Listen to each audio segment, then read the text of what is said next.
हरिओम बेटा, आपका प्रश्न है, आपने कल पूछा है कि क्या पितृदोष ज्ञानी को लगता है। आपने पूछा है कि क्या ज्ञानी को पितृदोष लगता है। पहले कहा किसको लगता है और क्या फिर ज्ञानी को लगता है। जो ज्ञान हो ही गया है उसको तो पितृदोष कैसे लगेगा, ये बताओ। पहले जो उसको ज्ञान हो गया है कि हम भगवान के हमारे अंदर कोई दोष है ही नहीं है, मैं निर्दोष आत्मा हूँ, तो आत्मा को कोई दोष लग सकता है, आत्मा को कोई ग्रहण लग सकता है, आत्मा को कोई जो है जूड़ी आ सकती, बुखार आ सकता है। आत्मा को जो होता शरीर को होता है। तो तुम भगवान के शरण जब हो गए हो तब फिर ये चिंता क्यों करते हो कि हमको दोष लगेगा। तुमको दोष क्यों लगेगा, किस लिए लगेगा। तुमने पितरों को क्या बिगाड़ रखा है। तुम जो है वो पितर जो अपने लोग चले गए, तुमने पितरों को क्या बिगाड़ रखा है। हाँ, तुम्हारी खुशी है, तुम्हारा मन है कि पितरों को हम कुछ दे दें, पितरों को खिला दें, खिला करके उनके पेट भर दें, कहे भूखे मरे जा रहे हैं सब। अरे ये जो पितृ इसमें नहीं, तुम जो कोई कुल में ज्ञानी हो जाता है तब पितृ प्रसन्न हो जाते अपने आप ही। कोई राजा जनक के पूर्वज कोई थे तो उनको श्राप मिली थी। जब श्राप मिला था वो अजगर हो गए थे, उनको श्राप दिया था तो वो अजगर हो गए थे। दोनों तपस्या कर रहे थे पर्वत पर, तो वो जो है एक ऋषि पहले से तपस्या जो कर रहा था तो कहा ये हमारी जगह है, तुमको तपस्या नहीं करने देंगे। उसने कहा नहीं, हम पहले आए थे, मेरी है। उसने कहा नहीं, पहले हम भी इसमें करते थे, ये हमारी जगह है, हमारी छकाई। दोनों अकड़े रहे और दोनों जो है एक दूसरे से कोई निवा हो ही नहीं चाहता, कोई झुकना नहीं चाहता था। दोनों एक दूसरे को नोच रहे थे। तो ये सोच लो तपस्वी श्रेष्ठ नहीं होते हैं, ये सोच लो, अपने मन में बात धारण कर लो। तपस्या जो होती है तो तपस्वी जो होते हैं कि अपने जो है मन से पता नहीं क्या किसको कह दें, इसलिए कहा गया है कि तो तपस्वी जो होते हैं श्रेष्ठ नहीं होते हैं। अब दोनों लड़ रहे थे। अब लड़ते लड़ते तपस्या तो दोनों ने बहुत करी थी, लेकिन एक ने कहा तेरे अंदर बड़ा अहंकार है, हाथी के जैसा, और जो है जा तू हाथी हो जा। तो वही गज बना था। उसने कहा हम क्या तुमसे कम है क्या, तू जा, जो अजगर की तरह यहीं पर बैठा है तू अजगर बन जा, सांप बन जा। वही संत जो अजगर बन गए। तो अब जो है अजगर तो दोनों बन गए, दोनों को श्राप तो मिल गया। जब श्रापित हो गए तो दोनों के अंदर बड़ा फील हुआ। कहा कि अब जो है अब तो हमारे न क्रोध का थाम पाए न तू थाम पाया, बता हमारे उद्धार कैसे होगा। तो उस संत ने कहा कि देखो तुम्हारे कुल में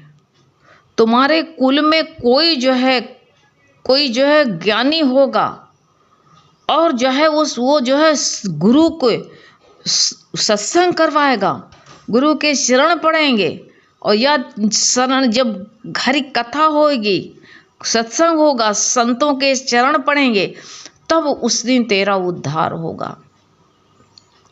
उसने कहा हमारे लिए मैं तो गज तो बन गया हाथी, अब हमारे लिए क्या होगा।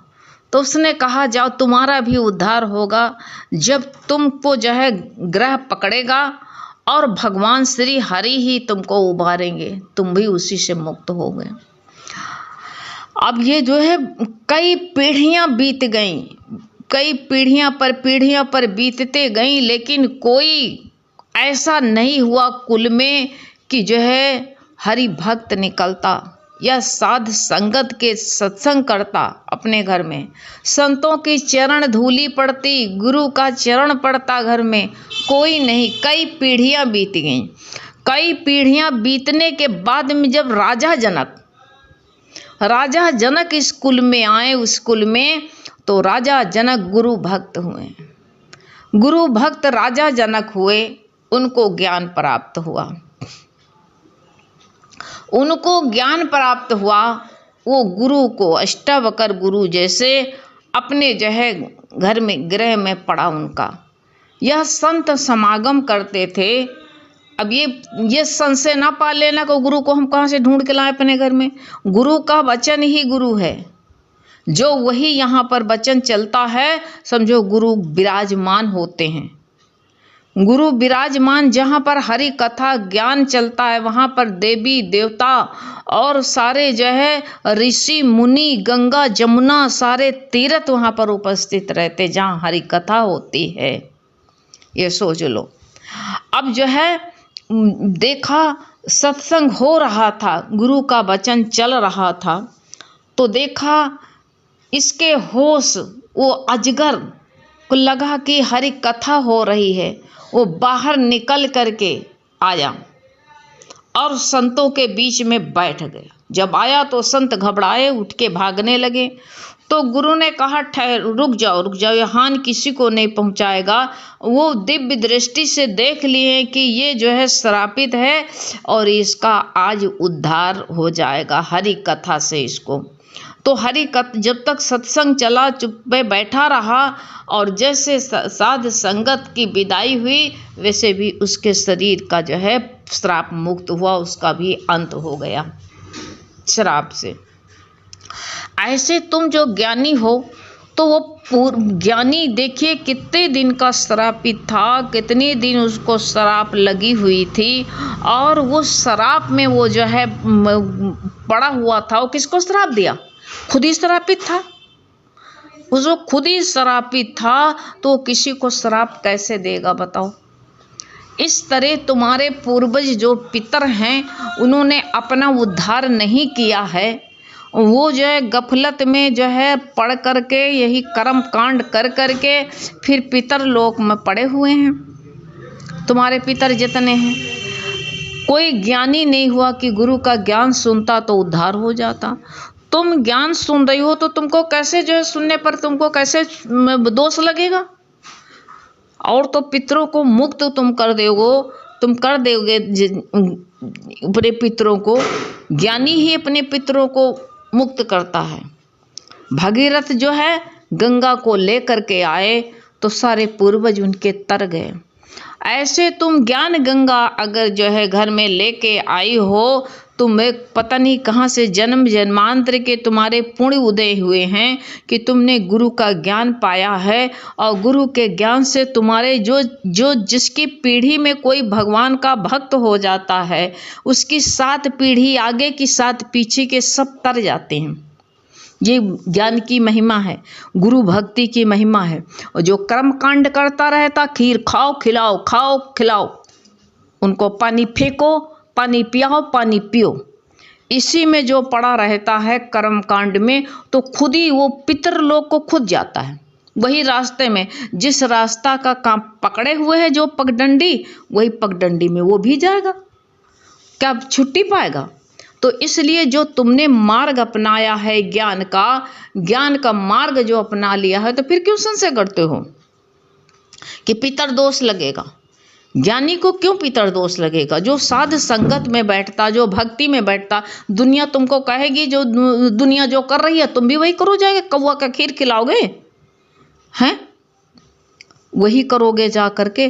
तुम अपने पितरों को संकल्प करो। जितने लोग जो है कौवा को खिलाते हैं, कहते हैं जो है 1000 रुपया के कौवा बिके। क्यों? उनको खीर खिलाने के लिए, उनको पितर का खाना खिलाने के लिए। यानी पैसा से पितरों को खरीद के लाओ कौवा बना करके। यही इंसान दुनिया जो करता वही तुम भी करोगे। दुनिया भेड़ बन करके गटर में कूद रही, तुम भी कूद जाओगे। तुम भगवान का सुमिरन में तुम शरणागत अगर भगवान को हो, तो जो है उन्होंने तो अपना उद्धार किया नहीं। तुम्हारे कहते हैं तुम्हारे भक्ति भाव से पूर्वज अपने आप पितर तर जाएंगे, तुमको क्या ज़रूरत पड़ी है। और जो तरने की इच्छा होगी तो भगवान की शरण जो हो गया तो उसको फिर और कुछ नहीं करना पड़ता है, वो तो खुद ही तर जाता है, लेकिन आगे पीछे सबको तार देता है। और फिर स्त्री पुरुष अगर ज्ञानी हुआ तो एक ही कुल तारता है। गुरु ने बताया अगर स्त्री कोई गुरु भक्त हो जाती है तो दोनों कुल तार देती। मैके वाले भी तुम देखो, मैके वाले तारते हैं। कोई तुम्हारी भाभी आए, कोई चाची ताई आए जाए, घर में कोई आती है तो कहोगे ना आओ चले सत्संग चलें, उनको भी ज्ञान सुनाओगे, कहोगे हमारे गुरु ये बताते हैं, हमारे गुरु जी ये बताते हैं। बीच बीच में बात बात पर उनको गुरु का वचन बताते रहोगे, ज्ञान बताओगे तो गुरु कहते हैं उनके मन में भी बीज पड़ जाएगा, उसके मन में भी बीज पड़ेगा और वो भी जो है अंकुरित हो जाएगा किसी दिन हवा पानी पा करके। ये सोच लो, उसके अंदर में भी ज्ञान का बीज पड़ेगा।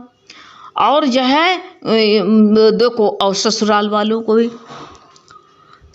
वालों को भी ज्ञान सुनाओगे, ज्ञान की बात करोगे, उनको भी अपनी सास को, नंद को, सबको बताते रहोगे तो वो भी जा करके बताएंगे कि हमारी भाभी सत्संग में जाती हैं और ऐसे बन के गुरु ऐसे बताते उनके अंदर में बीज पड़ गया। तो स्त्री दोनों कुल को तारती है, पुरुष खाली अपने ही कुल तारता है। तो इसलिए ये संशय ना करो कि हमको जो है पितर दोष लगेगा, और पितर तुमको आशीर्वाद देंगे, खुश होंगे कि भैया कोई तो ऐसा निकला कि गुरु भक्त हुआ, जो गुरु का वचन धारे हृदय पर, वो फिर ना तो योनि पाता है, ना उसके पुरखा फिर योनि पाते, ना पितर योनि पाते, वो तर जाते। सबसे बड़ा तो गुरु ने तो बताया, कल की वाणी में बताया नहीं है कि कुछ ना करो, खाली तो गीता पढ़ करके अर्पण करो। गुरु को चाहिए, हम तो नहीं खीर बना के खिलाते हैं, हम एक दिन खिलाएंगे तो वो जो है तर जाएंगे। हमको तो जो गुरु ने बताया, गुरु के बताए मार्ग पर चलते हैं। हम तो जो है खाली उनको गीता पढ़ करके पुण्य अर्पण करते हैं। ये जो वाणी आप लोगों की सेवा में भेज रहे हैं, कह रहे हैं कि जितने लोगों को इससे पुण्य मिले हम अपने पूर्वजों को दे रहे हैं, जिस योनि में भी पड़े हुए हैं। कितने लोग सुन रहे हो, कितने कुल सुनते हो, सबके जो है पुरखा तरते कि नहीं तरते, संकल्प करो। कोई भी जब तुम शरण भगवान के शरण हो गए हो तब फिर कोई चिंता नहीं करनी चाहिए। चाहे गुरु कहते हैं तुमको कोई, फिर दोष पाप दोष के लिए काहे चिंता करते हो, कोई पाप है ही नहीं है। और जो तुम शरणागत भगवान के हो गए तो तुमको पाप का डर क्यों लगता है। अब जो पाप लगता है तो तुम शरणागत पूरा हुए नहीं हो। जो कहते हैं भगवान का आश्रय छोड़ करके सब, भगवान ने तो कहा 66 श्लोक में कह दिया है, कहा मैं तुझे सब पापों से मुक्त कर दूंगा। इसका भाव अर्थ क्या है, जब तू संपूर्ण धर्मों का सब जो धर्म पकड़े, हमारा स्त्री का धर्म ये है, हमारा धर्म है पितरों को खीर खिलाना, हमारा धर्म ये है। अरे भगवान ने कहा सारे धर्मों को छोड़ करके मेरी शरण में आ जा, मैं तेरे को कहते हैं मेरी शरण में आ जा। उसके बाद तुम्हारे जो है जितनी भाव वृत्तियाँ आचरण आदि सब हैं, सब के सब कहते हैं उनको तुझे सुधारने की कोई भाव तेरे पर जिम्मेदारी नहीं है। उसका जितना सुधारने का काम मेरा हो गया। तो मैं इस शरण आ गए, और डॉक्टर स्ट्रेचर पर लेट जाते हो तो कहते हो डॉक्टर साहब लाओ कैंची लाओ, हम भी काट के निकालें थोड़ा, हैं खाली लेट जाते हो, एडमिट हो गए, फिर डॉक्टर को जो डॉक्टर का काम है फिर डॉक्टर करेगा। ऐसे तुम जो है अपने को सुधारने के काम ना करो, अपने को सुधारने में न लगो, तुम भगवान की शरण में आ जाओ खाली बस। जो भगवान की शरण हो गया उसको चिंता भय करने की कोई ज़रूरत नहीं है। शरणागत जब हो गए, मेरी अनन्य शरण को प्राप्त हो गए तुम, तो कहते हैं तुम्हारे में कोई कमी रह गई, उसके सुधार करना हमारा काम है, तुम्हारा काम नहीं रह गया। कोई कमी रह गई, जब तुम हमारी शरण में आ गए तो जो है उस कमी निकालने का हमारे ऊपर पूरा दायित्व आ गया, मेरी जिम्मेदारी हो गई। उसको दूर करने का, सुधारने के हमारी जिम्मेदारी हो गई। तुम्हारे ऊपर कोई जिम्मेदारी नहीं रह गई। तो तुम गुरु की शरण में हो ना। अब तुम चिंता क्यों करते हो? चिंता, शोक, भय ऐसा ना हो जाए, हमको जो है दोष लग जाए। काहे लिए दोष लग जाएगा? तुमने पितरों को क्या बिगाड़ रखा है? हैं? तो तुमको जो है दोष देंगे, पाप देंगे और खुश होंगे कि जो है पितर जो पितरों से डरे जा करके भगवान की शरण हो जाए तो इसके पाप दोग, जैसे विभीषण भगवान राम के शरण हो करके हो जाते हैं, तो वही विभीषण के दोषों को भगवान अपने ऊपर ले लेते हैं, फिर उसके ऊपर कोई दोष नहीं रहता है। भगवान कौन दोष रहा है? विभीषण जब कहते हैं समुद्र के किनारे पर जो है जा करके एक विप्र घोष गांव नाम था, उस गांव में गए और वहां पर उनसे एक ब्रह्म हत्या हो जाती है। तो ब्राह्मण लोग जो है विभीषण को खूब पीटते, खूब मारते, लेकिन विभीषण नहीं मरते। फिर जंजीर कारागार में डाल देते, फिर उसको जंजीरों से बांध देते। जब भगवान को पता चलती है तो भगवान जो है विमान पर बैठ करके वहाँ विप्र घोष गांव में जाते हैं और उसको कारागार से निकलवाते, कहते हमारा भक्त है और हमसे जो है हमारे भक्त से दोष हुआ है। तो जैसे कोई का बालक जो है गलती करता है तो माँ बाप पर उसको गुनाह मिलता है, ऐसे मेरा भक्त अगर जो कोई गुनाह किया है, इसे ब्राह्मण की हत्या हो गई है, सब लोग मिलके हमारा भक्त को तो हमने जो है उसको जो है वरदान दे रखा है इतने काल जीने का। अब जो है अब मेरे भक्त के बदले हमको मार डालो सब लोग, भगवान राम ने कहा। तो सारे ब्राह्मण जो है सारा कर्म कांड छोड़ के भगवान के शरणागत हो गए। कहा प्रभु हमने आज तक ऐसा कोई को नहीं देखा है कि हम अपने भक्त के बदले मरने को तैयार हो जाए। तो ऐसे भगवान जो है जब हम दूसरे के शरण, देवी के, देवता के, पितर के को ली, भगवान तुम्हारी शरण में आ जाए ना, तो ऐसे तुम भी भगवान के शरण में आ जाओ बस। हरि ओम।